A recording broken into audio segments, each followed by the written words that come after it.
Hello and welcome back to the channel. Today we're finding out how many rooks I need to beat Magnus. So far I've needed 5 queens to win. Since we do science on this channel, we have to be rigorous. I'll start with 1 rook and I'll add 1 rook each game. For my first move, I'll castle, because now he's not allowed to attack my king, right? Alright, that went pretty much as expected. Let's move on to 2 rooks. Alright, we're back with 2 rooks. We're still down basically 30 points of material, but I'll still try my best. I'm going to start by bringing my rooks in front of my king.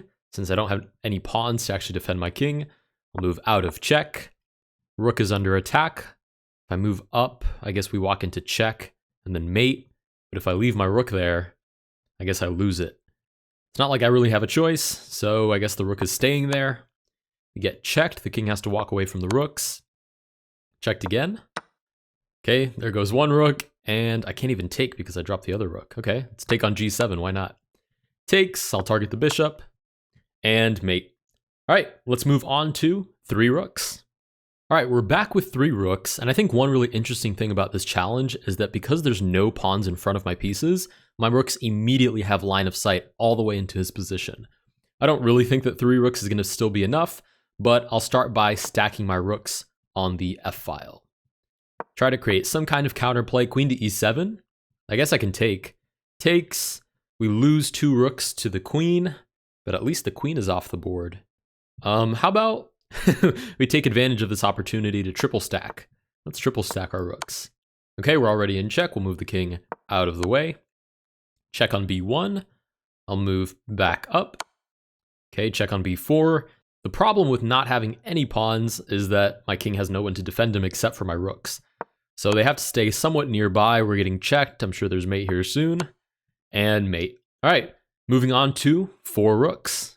All right, we now have 4 rooks on the board.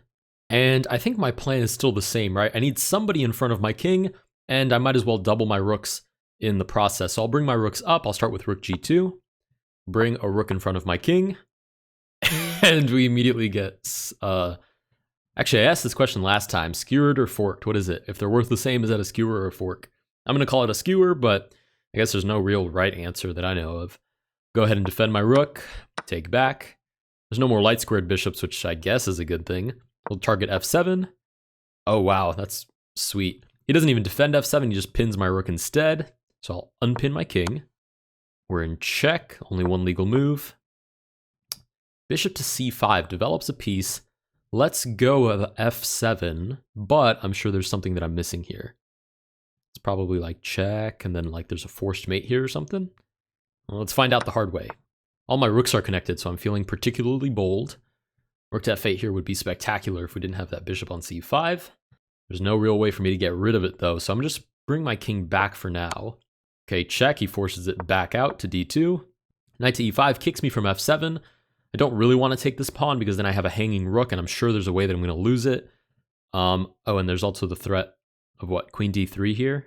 King back, bishop b4. I'm sure that's losing. So I will retreat my rook to f4. Queen to d3. I move back. Oh, even more simple, right? Queen to e3 is checkmate. All right, moving on to 5 rooks. All right, I now have 5 rooks on the board, so I'm feeling pretty good about this so far. But we still have that problem that my king is super exposed, and literally just by moving one of his pawns, he can develop a bishop, and that already puts me in great peril, basically. So how about I start fighting for the center? I'm going to play rook to h5 and stop these central pawn moves. Okay, we get d6, so he's going to force it to go to e5 anyways. Bishop g4 doesn't work because I have that rook on g1. So I'm going to stack my rooks. Okay, we get knight to f6. He boots me from h5, so I'll go back. Okay, c6. Bishop g4 now does work. So I'm going to stack my rooks, covering that square. We get checked. I'll cover with my rook. The problem is that with my king sitting around in the center and my rooks so uncoordinated at the start of the game, there's no way for me to mobilize my pieces in time to make anything happen that doesn't just leave my king in the nude, basically. So I'll target the knight, which obviously he takes. I'll take back. Knight d7. I will connect my rooks. I think that's always a good idea. Okay, knight c4 here is the threat. So I should probably just unpin my rook altogether. Okay, bishop G, or rather bishop H3 forces me back. I can obviously interpose, but it's not the best feeling in the world. If I go back, knight D3, king here takes, my whole position falls apart. All right, I'll interpose, fine. Queen to A4. I guess this is still pinned, so even if I move out of the way, I still lose it, but I'll try. Okay, we lose it, obviously.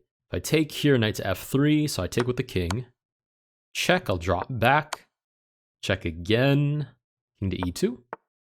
Okay, and he's back to developing pieces, which I think I've fared pretty well so far. I don't think I've played terrible. There's no way to attack the queen because of the knight, and there's really no clear plan for any of my pieces, to be honest. I'm going to play rook to F1, so at least my doubled rooks are looking at a pawn and not just sitting here looking at D6, right? Rook is targeted. Why not rook to B2? Target B7. There's check. We'll move back, only move. Check.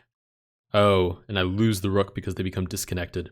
I'm sure that's going to become a theme as we continue doing this, is keeping my rooks as connected as possible and making sure that I don't get forced to disconnect them as I did just then.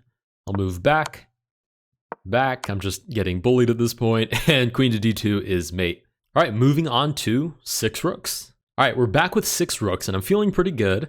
I just need to mobilize my pieces right away, get my rooks actually doing something. I'm sure I'm going to need enough rooks at some point that I can sacrifice, right? Because say, for example, that here I play this and stack my rooks. Any developing move or even F6 would have been enough to just stop that attack altogether. So I'm going to have to be prepared to sacrifice at some point in the near future. Okay, we get E4. I just realized this is also a threat because I'm kind of enclosing my own king. I wonder if I can move my rooks out of the way in like a future game and then castle. Maybe that's a good strategy. I'll try that in the next game. We get E4, just pushing his pawns in my face. Why not? Rook to D4, we'll try to cover B4. Okay, knight C6 handles that. I could move back. There's nowhere to move back where I don't just walk into bishop B4. I guess rook to A4 might work, but then my rooks are super disconnected, so I'm going to sacrifice. It's going to be what it's going to be. He takes back, and I'll start mobilizing more pieces. Oh, I didn't even see that. Wow. I really have to be super aware because any move that he makes that moves a pawn can potentially enable a piece and cause me to lose a rook. So should keep a more open eye out for things like that. We're going to lose this rook, so might as well target a pawn. Oh, if we target the pawn on C6, we just walk into bishop B4. Okay, my king has no defense on this side anymore, so I'll go ahead and retreat the rook. Okay, check. Yeah, just take all of my pieces. None of these are mine anymore. They're basically yours. Oh, if I move this rook, queen to H4 is super annoying. So I have to move back and then cover. E3 just takes me for my soul. Check. Is he trying to push me back? I won't go back. I will move forward. Oh, and then I'll get checkmated. All right, moving on to 7 rooks. All right, we're back with 7 rooks now. And I'm going to try the strategy that I mentioned. I'm not sure if it's going to be worth anything, but I'll try it. I'm going to develop my rooks, quote unquote, and castle. That felt good to do. I don't know if it did anything, but it felt good. I need to bring these rooks up so I can actually stack them and make some good use of them. So I'll play rook C2. Okay, I'll stack these rooks on the D5 pawn. Oh, and I've been skewered already. You know what? There's more rooks where that came from, so keep at it, bud. We'll play rook B3. Take back. My rooks are still kind of disconnected, so I'll double these rooks, right? And that's what I was talking about earlier. He can just move a pawn forward, and I either sacrifice or I admit that there was nothing there in the first place. We'll play rook to E1. I was kind of hoping to put some pressure on D5 by pinning this pawn. We get knight to E5. I will double my rooks again. Oh, we get knight to C4. Okay, that's definitely a fork. I'll give him an option of which rook to take. Okay, he takes the doubled rook, which makes sense. I'll take queen to F4. Man, there's just like no way to actually break through, and he's just sitting there with his king in the center. He hasn't even bothered to castle. I was hoping I could get like rook takes D5 at some point, but that would require a triple battery, and I'm getting harassed too often for that. So I'll guess I'll move back to E1.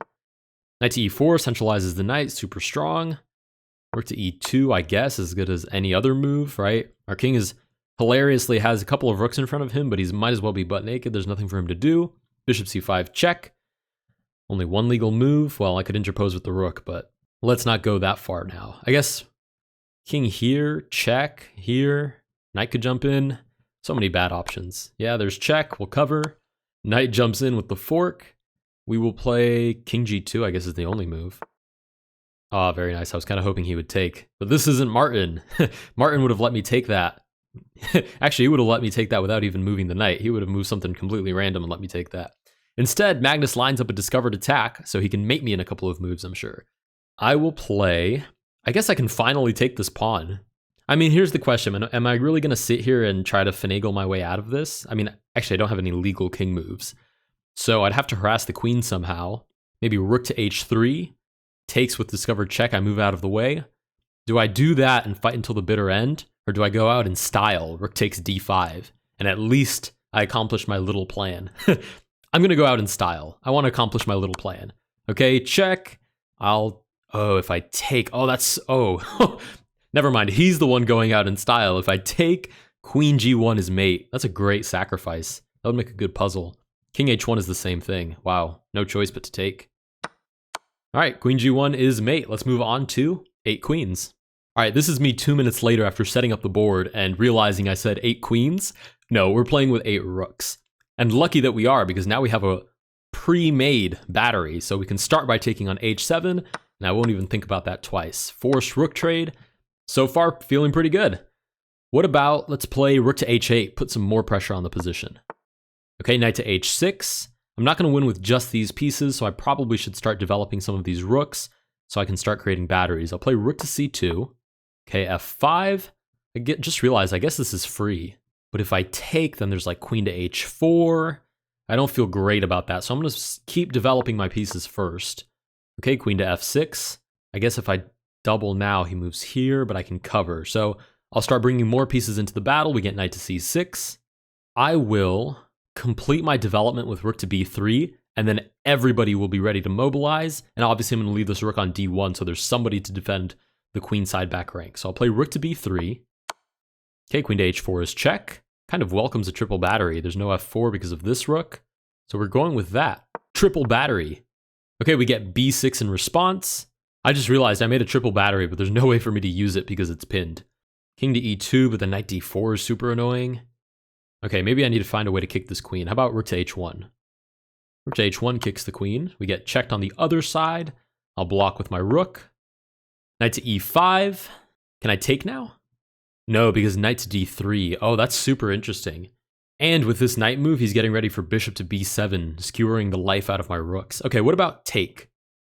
He recaptures, then rook to g8.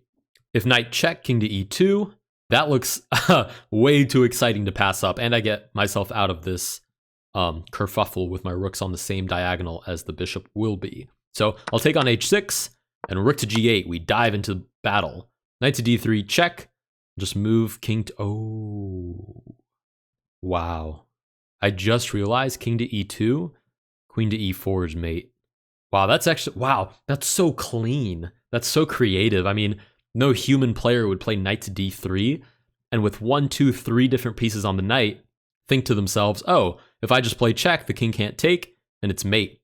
I don't know, maybe some of you can. I definitely didn't. So I guess we'll make the only legal move, and get mated. Okay, moving on to 9 rooks. All right, we're back with 9 rooks, and I'm feeling a little bit better, because now we have this forced trade, and we have a second pre-made battery. So we'll start with the same. Capture on h7. I'd love to put some pressure down here on the last rank. Take on g7. Maybe develop 1 rook. I don't want to overdo it because I feel like I was really slow last time. So I'll play rook to h8. Oh, he ignores it. Queen to d6. What is he looking for? I guess just checks of some kind. So I'm going to play rook to a2 right now. Even though this knight is free, I'm going to play rook to a2 because I need somebody to be able to dive in front of my king after this capture later. So rook to a2. Knight to f6, right? He protects the knight. He moves it out of the way. I think I can just take on g7 now. Yeah, I'm going to take on g7. Okay, we get knight to d7, reinforcing that f8 bishop. And I guess also reinforcing this knight because there's some loose ideas of like sacrificing and then rook to g8 if this knight wasn't there. Okay, I think we do need more rooks now. So I'm going to play rook to b3. Okay, we're met with c6. And it's time to start doubling rooks. The question is, on what file do I actually want to do that? Because I don't want to waste moves doubling my rooks and allow him to get in a comfortable position and then realize there's no way for me to capitalize on it. How about this? Right now, he can play e6 because this knight is defended. So what if I just double my rooks so that that knight isn't defended? I'm going to play rook to f3. Okay, knight to e5. He attacks us back immediately. I could move back, but then I impede this rook from having mobility. So I think we'll step forward. Maybe rook to f4. We could even sacrifice now too. Takes.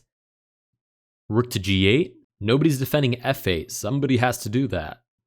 Maybe knight to g6 would be a problem. No, we can sacrifice the rook. That is way too tempting. And if he takes back with the pawn, there's even ideas of rook to e2. So we're sending it. Rook takes f6. He takes back with the pawn. And now I can still play rook to g8 because the only piece defending it is the queen. So if I can take a bishop and a queen off the board for 2 rooks, and I have plenty more rooks where that came from, I'm happy to do it. So we'll play that. Okay, counterattack starts, queen to b4. This is where I messed up last time. So what did I play last time? Basically like what? Rook to d2, and then check here, and then mate. He's not going to do the same thing to me twice. I've learned that pattern now. It's so unique how these like challenges have like super funky, weird patterns, but you really do start to learn them as you go along. So what about something like rook to d2? Check, king moves over, check. That looks extremely uncomfortable, so I think I just have to move my king. King to e2, queen check. I just realized I never continued with my idea of castling. That's probably what I should have been doing. So what if I just run my king into the corner? I'm gonna play king to f2. Oh, nice. Knight to d7. Okay. Can I give check and then drop my king back here instead? I think I can. I'm going to play check. Okay, we get knight to e5, but now this knight is pinned, so it's not really a menace. And I can take on f8. So off you go. Okay, we've got, what, 1, 2, 3, 4, 5 rooks versus the rest of his pieces, which I think is pretty darn good. The issue is that this is the 2800 Magnus spot, so we still have to tread pretty carefully. There's a lot of pawns that need to be captured. I'm going to start by doubling my rooks, and maybe we can pick up this knight and the pawn for just 1 rook. So I'm going to double my rooks. Okay, he allows it, and I'm going to accept that trade. King to e7. Can I do it again? And maybe triple battery this time? I'm going to start by targeting a pawn. Okay, see if I can weaken his pawn structure a bit. We'll go rook to c1. Okay, he defends the pawn and threatens the rook on e5, so I'm going to double my rooks. d4. I can't let him get too far into the position. So I'm going to play rook to b4 just walks straight. Whoa, whoops. Rook to b4 walks straight into c5. Is it too early to make this sacrifice? Takes. I think it is. Okay, I'll play rook to c2 first. Yeah, rook to c2 first. Okay, we get rook to h8, obviously threatens rook to h2, trying to pick up the rook. So if I take and he recaptures, and I play rook to e2, can I not just win this pawn, or at least force him to tie down the rook? I think I can, so I'm going to take, and then double my rooks. Okay, we're met with check. I'm going to play king to g3, and rook to f6, okay. So this is actually a super interesting way to do it. He noticed that e3 covers this square, and then obviously my rooks create the rest of the fence. So if he gives check, my king has to move towards the king side. So he does defend the pawn, but he isolates my king in the process, which is a super interesting strategy. Very 2800 level play. Okay, how do I actually neutralize his pawns at least? I need to at least neutralize them. I'd like to keep these rooks here, so maybe rook to e4. King to d5 is really interesting. I was thinking we'd be met with c5, and then I can start stacking attackers on this pawn back here, but king to d5 does the same, I guess, right? If I play like rook d1, c5 anyways, and he's probably preparing, I don't know, c4 at some point. I'm not really sure how he's going to make progress here. I'm going to target this backwards pawn. Actually, rook to a1, a5, rook back to b1, b5, rook back to a1 again, a4. Oh, I understand king to d5 now. If I play rook to a1, a5, and then tried to move this rook over, right? Obviously, this rook just falls. So what if I just give check? Okay, he moves back. If I move back, check. Interesting. The plot thickens. We'll approach again, and we're met again with king to d5. I'm pretty confident that if I played check here again, we could just get a draw, because moving the king all by himself into where my rooks are is probably not the best move. So I'm assuming I could probably wiggle out a draw in this position. Sigh. I should have named my channel I Want Draw, but it's not the name of the channel, so we have to find checkmate here. Well, not here, but, a couple moves down the line. Maybe rook to a1, a5. It just seems like such a natural idea, but the truth is this rook needs to be attacking from behind. So, what about a rook lift? And we do like one of these, all the way around. I think it's worth at least a shot. We'll start with rook to b3. Covers d3, we're met with c5, probably looking for c4. If I play like rook to d1 to try to stop this idea with takes, we might be met with check, takes, and then it's 2 rooks versus 5 pawns, which I'm assuming is still winning, but it's a lot less comfortable than it needs to be.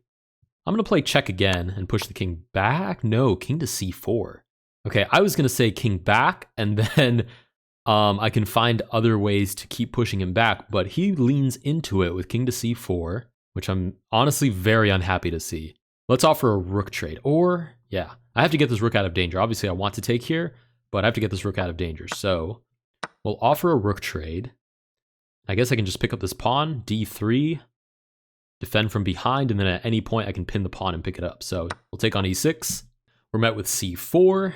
We'll go ahead and bring the king towards the pawns. Okay, b5. I think that allows me to play rook to a1 and win this pawn guaranteed. So I'll play rook to a1, king to d2. If I pick up this pawn, I'm just kind of wary that my king is so far away, because it honestly feels like he's going to just lean into it really fast, and I might not be able to find a way to stop him. Although I guess I'm not going to be able to stop him if I leave this pawn on the board anyways, so we'll go ahead and take. King moves back to c2. That looks way too slow.